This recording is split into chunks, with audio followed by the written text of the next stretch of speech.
Bonjour à toi très cher spectateur et bienvenue pour cette nouvelle vidéo news. Alors si vous ne le savez pas, cette vidéo est le remake de la vidéo que j'ai fait en live, mais comme la qualité d'image était absolument dégueulasse, je me suis dit que je devais la refaire de manière un petit peu plus classique quand même.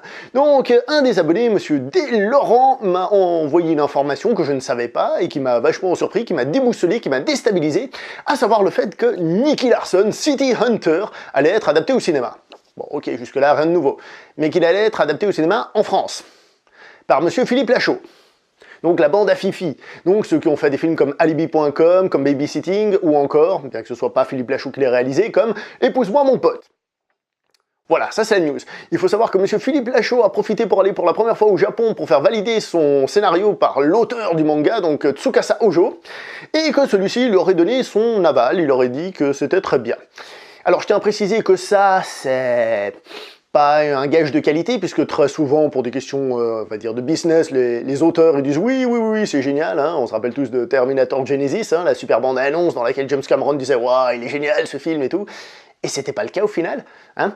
Donc, je pense qu'il faut le prendre comme ça. La vraie chose, c'est que moi, personnellement, ça me fait un petit peu peur, une adaptation de Nicky Larson.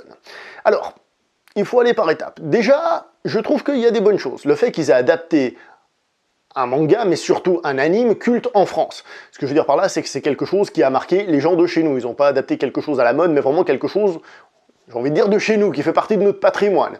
D'accord? Personnellement, étant gamin, je regardais souvent Nicky Larson, et d'ailleurs, les voix comme ça, qui partent un peu, je m'inspire souvent de la version française. Alors, Larson, hein, qu'est-ce que tu fais? Tu m'as fait bobo, hein? Je dis pas que c'est très bien imité, mais c'est Nicky Larson qui me les avait inspirés, ce genre de voix, donc si jamais, c'est les VF d'époque. Qu'est-ce que vous voulez? On s'en refait pas.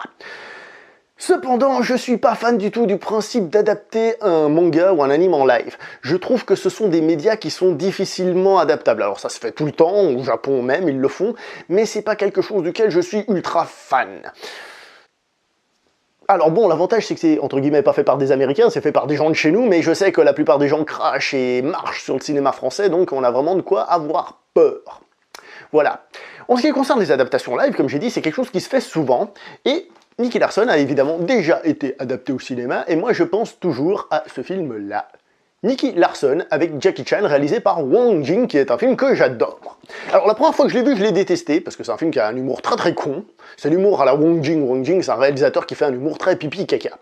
Mais malgré tout, en le revoyant, j'ai trouvé ce film excellent. C'est plus un die-hard comico-action Jackie Chan que vraiment Nicky Larson, parce que c'est une adaptation officielle, ils ont pu reprendre les noms et tout, mais ils respectent pas le manga, ils respectent à peine l'histoire, donc c'est pas vraiment une très bonne adaptation. Sinon à Hong Kong, nous avons aussi eu l'adaptation qui s'appelle Mr. Mumble, qui est une adaptation non officielle, donc ils ont pas le droit ou non, etc., mais qui elle respecte le manga, qui suit, on a, comme je disais dans le live, que vous avez loupé, les écrans bleus comme ça, clac, comme dans les mangas, quand ça se frise. Tout ça c'est repris, et ça c'est excellent. Alors je suis pas ultra fan du film, sachez que le DVD là c'est un DVD français, mais qu'il a que la version française et la version mandarine sans sous-titres, ce qui est vachement utile quand on parle pas le mandarin. Donc voilà, tout ça pour dire que le film devrait sortir en 2019 et que je suis sceptique, un peu comme la fosse des toilettes. Mais voilà quoi. Et vous, qu'est-ce que vous pensez d'une adaptation de manga, enfin d'anime, en France, par des Français?